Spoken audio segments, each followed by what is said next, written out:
ጤና ይስጥልን የተወደዳችሁ የቦርከና ሚዲያ ቤተሰቦቻችን፣ በዛሬው ዝግጅታችን አንድ ወቅታዊ መረጃን ተንተርሶ የተዘጋጀ ጽሑፍ ወደ እናንተ እናደርሳለን።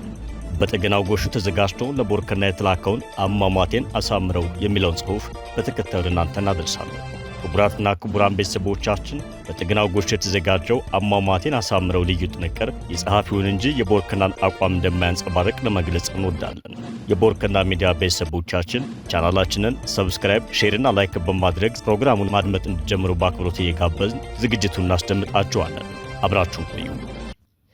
አሟሟቴን አሳምረው። ጠገናው ጎሹ። ይህን እንደ ርዕስ ጉዳይ የተጠቀምኩበትን በህመም ወይም በሌላ ምክንያት በቁም ከመሰቃየት ጠብቀው ሰደኝ የሚለውን የህዝብ ብሔላዊ ኃይለ ቃል ከተለመደ የህዝብ ጸሎት አዘል ብሂል ትርጓሜ በላይ ሰፊና ጥልቅ ከሆነው ማለትም እንደ ሰውና እንደ መልካም ዜጋ ነጻነት፣ ፍትህ፣ መተሳሰብ፣ አንድነት፣ እኩልነት፣ ሰላም፣ የጋራ ብልጽግናና ስልጣኔ የሚሰፍንባት ሀገር ባለቤት ሆኖ ከመኖር ወርቃማ ምንነትና ማንነት ጋር እያያያዝን ካልተረጎምነውና ካልተረዳነው ለዘመናት ከመጣንበትና አሁን የሚበልጥ ተዘፍቀን ከምንገኝበት ተያይዞ የመውደቅ ክፉ አባዜ መውጫ መንገድ የለንም። ለምን ቢባል በተፈጥሮና በሌላ ምክንያት የሚያጋጥም የአካል ህመምና የአእምሮ ጭንቀት በየትኛውም ጊዜና በማንኛውም ሰው ላይ የሚደርስ የመሆኑ ጉዳይና ከዚሁም አድነኝ ብሎ መጸለይ ወይም መጠየቅ እንዳለ ሆኖ እጅግ ብልሹና አደገኛ በሆነ የፖለቲካ ስርዓትና አስተዳደር ምክንያት የሆነውና እየሆነ ያለው የአካልና የህሊና ህመም ወይም ስቃይ ፈጽሞ ማነጻጸር የለውምና ነው።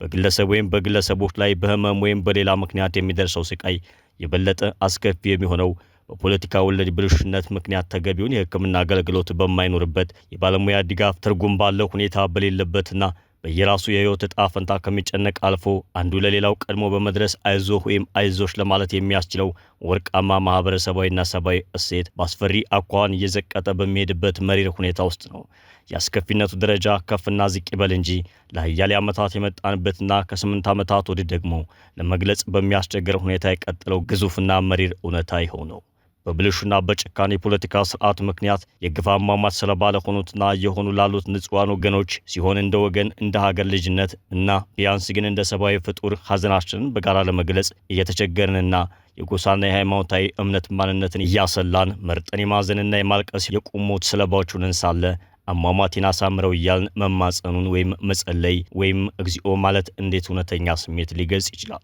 እጅግ ኋላ ቀርና አደገኛ የሆነው የጎሳ ደምና አጥንት ስሌት ፖለቲካ ህገ መንግስታዊ ከተደረገበት ጊዜ ጀምሮ ሀገርን ያህል ነገር የሽፍጥና የሴረኛ ፖለቲከኞች መጫወቻ ሜዳ እያደረገ 31 ዓመታትን ማለትም ከ1987 እስከ 2018 ዓ.ም ድረስ አስቆጠረ።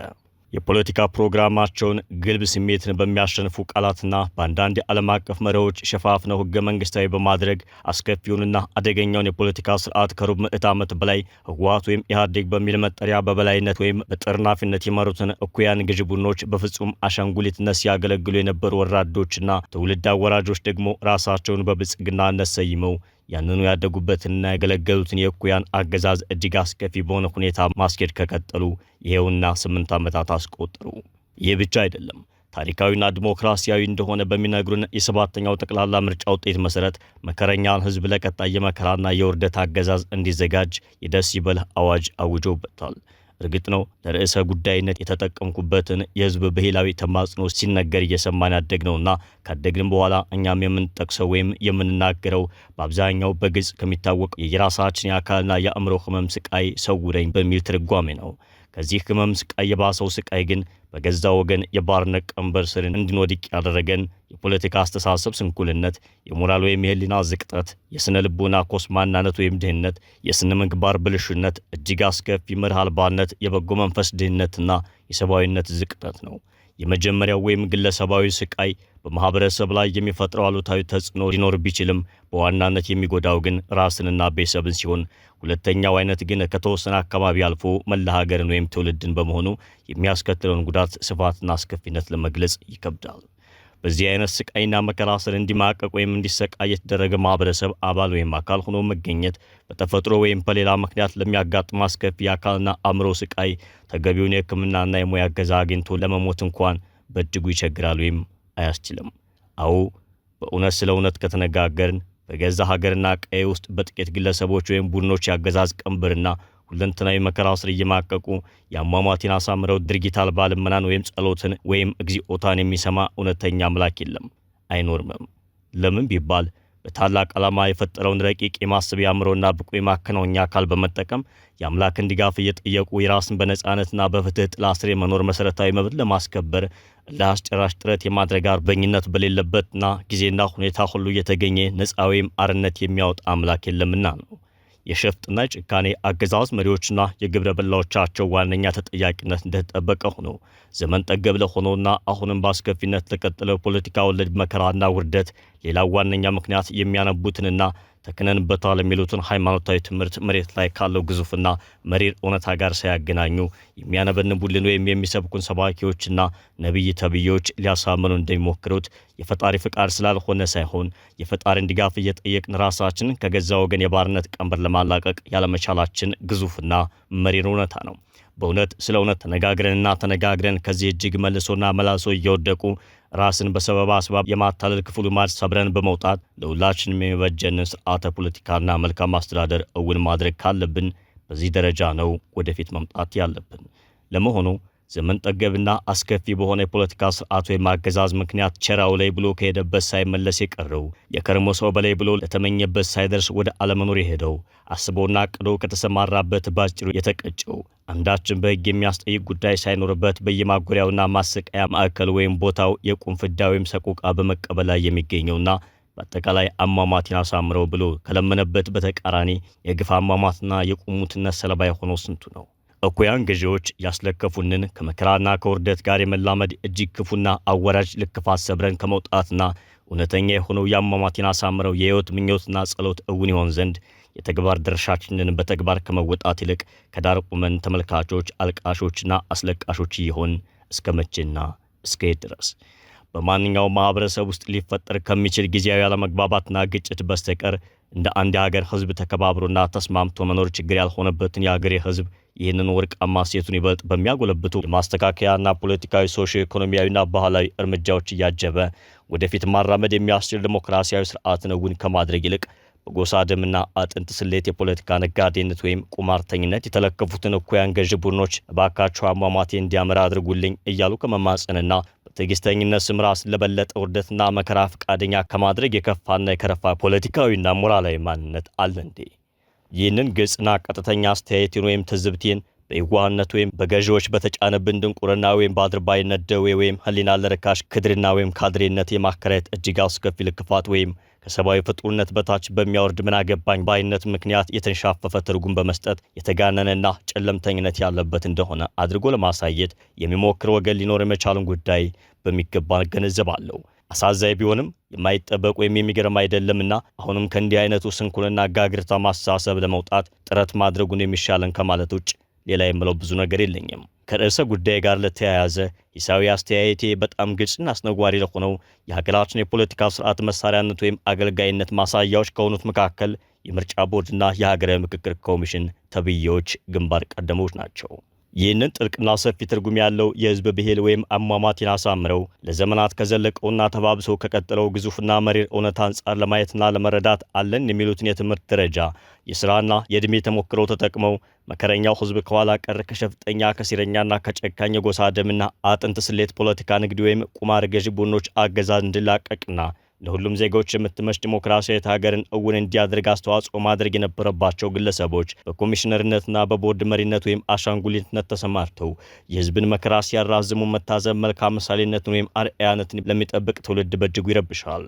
እነዚህ ወገኖች ነጻነትና ፍትህ ፈላጊውን መከረኛ ህዝብ ለማገዝ የሞራል ወኔው ቢከዳቸው እንኳን በመንግስት ወይም በግል ድርጅት የሚሰሩትን ስራ እየሰሩ አርፎ መቀመጥ ሲችሉ የራሳቸውን ውስጥ ነፍስ ወይም ህሊና ወይም ኢነር ሰልፍ ወይም ኢነር ሶል ዘመን ጠገብ ለሆነውና ከ8 ዓመታት ወዲህ ደግሞ እንኳን ስለማመን ለማሰብም አስከፊ በሆነ ደረጃ ለቀጠለው የሸፍጥ የሴራና የጭካኔ ፖለቲካ ቁማርተኛ ገዢ ቡድኖች ስርዓት አሳልፈው በመሸጥ የመከረኛው ህዝብ መከራና ውርደት ካራዘሙትና በማራዘም ላይ ከሚገኙት የታሪክ አትላዎች ካምፕ ወይም ጎራ ውስጥ የመገኘታቸው ጉዳይ አዲስ ነገርና የሚያስገርም ባይሆንም በእጅጉ ያሳዝናል።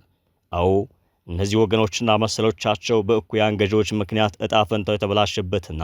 እየተበላሸበት ያለው ይህ ትውልድ ለምን በምን እንዴትና መቼ የነጻነትና የፍትህ ሀገር ባለቤት መሆን እንደሚችል የሚያሳየው ምሳሌነት ወይም አርአያነት ሳይሆን እንዴት የሸፍጥና የሴራ ፖለቲካ አገልጋይ ወይም አጃቢ ወይም አስፈጻሚ በመሆን በቁም እየሞተና አሟሟቴን አሳምረው በሚል ራሱን የማታለል አዙሪት ውስጥ እየተርመጠመጠ እንዲቀጥል የማድረጋቸውን አስከፊ ምሳሌነት አካፋን በአካፋ በሚያሰኝ ይዘትና አቀራረብ መተቸት ወይም መሞገት የአጉል መዳፈር ወይም ስም ማጥፋት ጉዳይ ፈጽሞ አይደለም፣ ሊሆንም አይችልም። የመማር ወይም ፊደል የመቁጠር ሴትነትና የሥራና ዕድሜ ተሞክሮ የእውቀት አዳባሪነት ሁለገብና ገንቢ ከሆነ ስብዕና ጋር ካልተቆራኙ ወይም ካልተዋሃዱ በስተቀር በራሳቸው ብቻ ከሰብአዊ ፍጡርነት በታች ከመዋል አስከፊ ምንነትና ማንነት አይታደጉም። ለዚህ ነው የብልጽግና ፓርቲ ጠርናፊነትንና የጠቅላይ ሚኒስትርነት ስልጣነ መንበርን የተቆጣጠረው አብይ አህመድ የሀገራዊ ምክክር ኮሚሽን ተብየውንና ሌሎች መሰል ተቋማትን ወይም አካላትን እንዲመሩለት የመለመላቸውን ግለሰቦች ከማጨብጨብና የቀረበለትን ሁሉ እጅ እያወጣ ከማጽደቅ ያለፈ ስልጣንና ተግባር በሌለው ፓርላማ ተብዬ እያጸደቀ በማሰማራት